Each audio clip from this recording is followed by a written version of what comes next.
El calendario no solo tiene como objetivo promover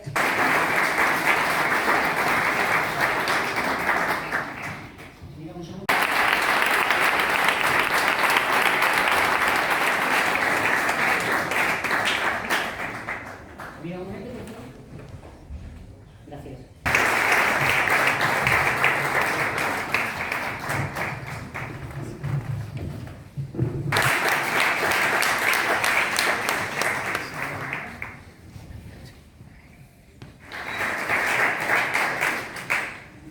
Dende a imprescindible, creo, reivindicación de dereitos con perspectiva feminista e a necesidade tamén de seguir interpelando os servizos públicos na súa responsabilidade.